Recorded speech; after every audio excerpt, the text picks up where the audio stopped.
Bobby, what's your take? How are you feeling about the whole playing game now? I'm in the same place. Even better. Again, the Heat are I'm certain they're going to win. Yeah. The Heat are Bobby clearly still thinks better the Heat than are going to go – Celtics are going to go 2-0 in this series against the Heat. Again, my whole point with that was that the echelon we're seeing them play against in a team like this that's showing that they're better than them is different from the Hornets, the Pacers, Wizards.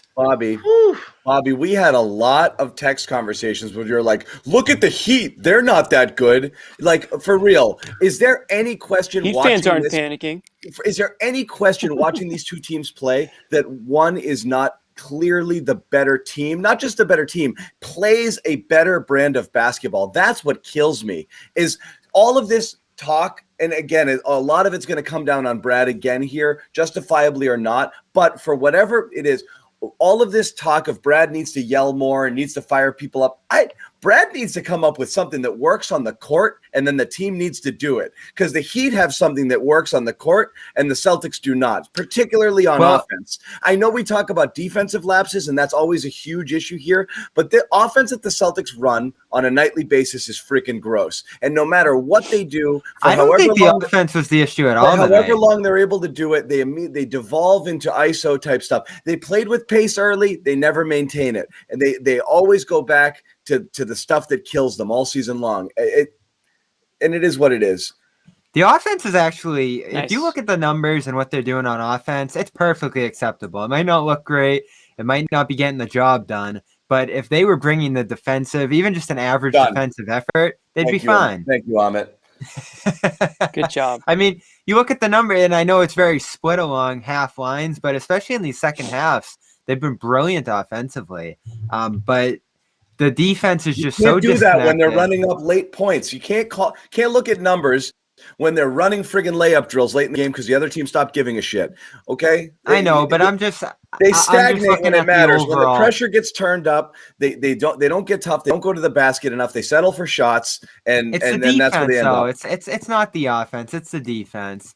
And I just think I can't explain it across the board. 3-point shooting, they're not getting out to shooters. This is going to be the worst 3-point defense since probably before 2008. They're not protecting the basket. They're not keeping a guy like Bam off the offensive boards. They're not getting through screen action. They're not connected when guys are moving off the ball.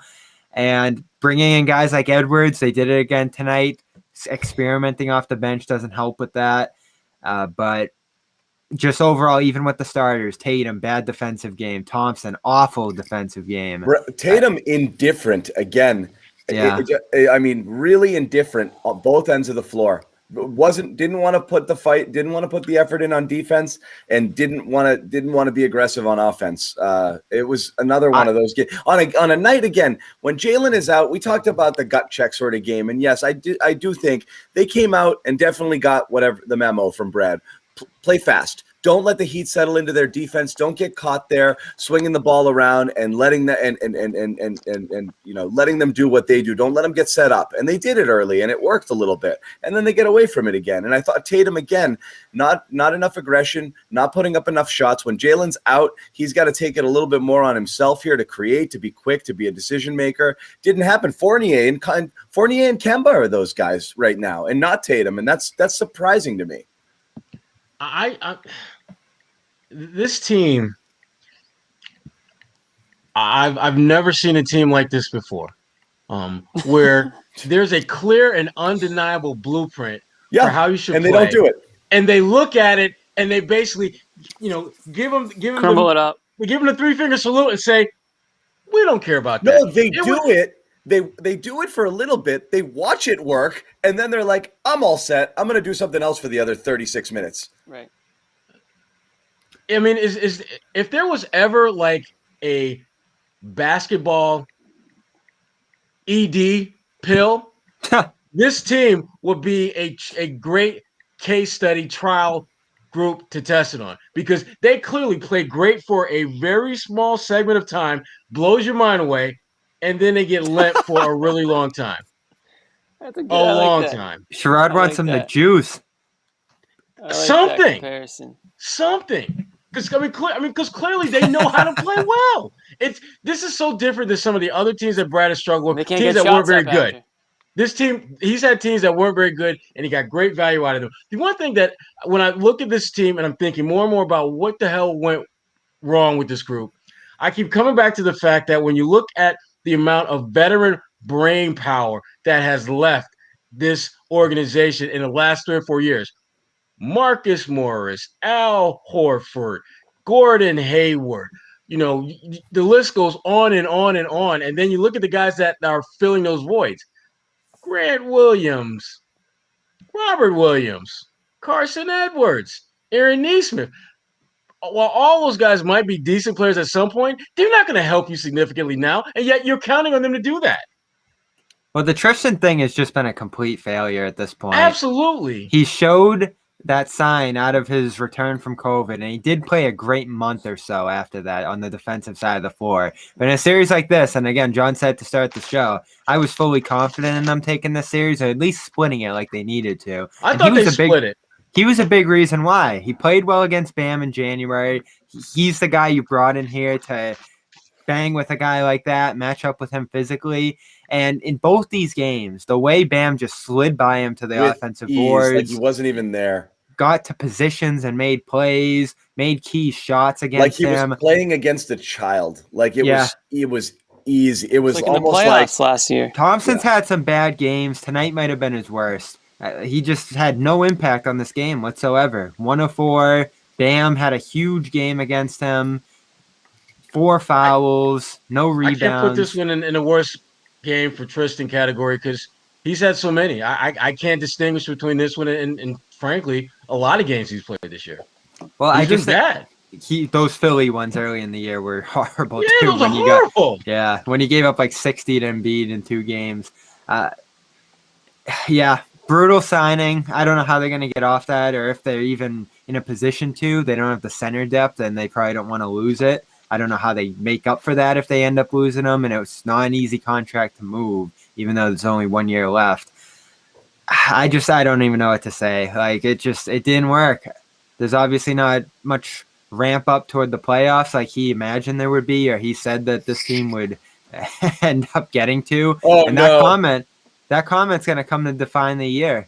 Brad did it early in the post game. Oh, no, he did it. What did he do? We have to find the best version of this group that's available right now. It's been modified.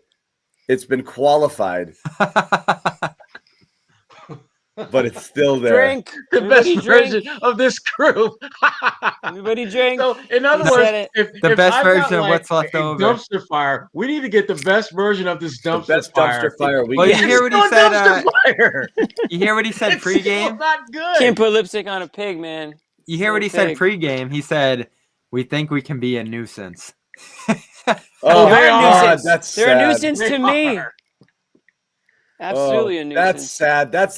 That's something like we might be able to bother the team for a quarter. That's just such a loser quote, right? You know? It's like let's exactly. make it hard. We might for make them. life hard on them a little bit. We're gonna make them earn this win. Like you just said, they're gonna bump. win. We're gonna be a speed bump. Yeah. Oh my Shit. God, that's too bad. Oh man. I don't even know how it got to this because it's been shaky all year. But that's exactly it. That's why it got to this a long time ago. There are people who are realizing it now or are in what we call denial for the last few months.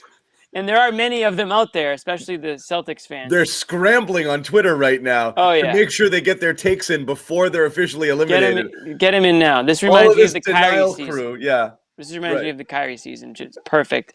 Everyone was in denial on how disconnected this team was and how unhappy they were and how unhappy Kyrie Irving was until it was basically him slapping you in the face and you realizing, whoa, this team might not be. Maybe it's not working. So what's the story though? Because the difference between when did this happen?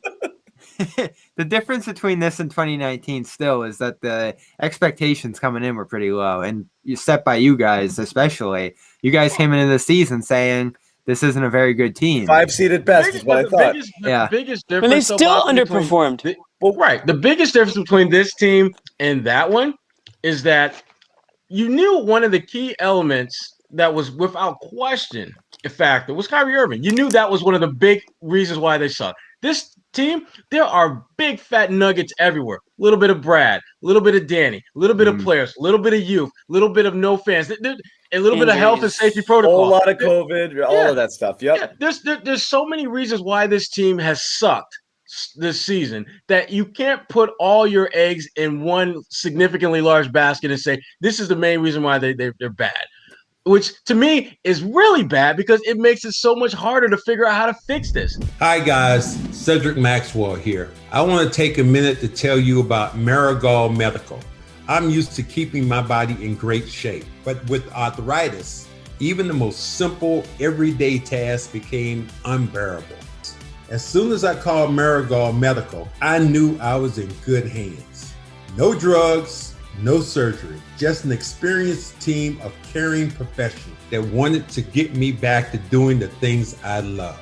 Make the call to Marigold Medical and get back to pain-free life.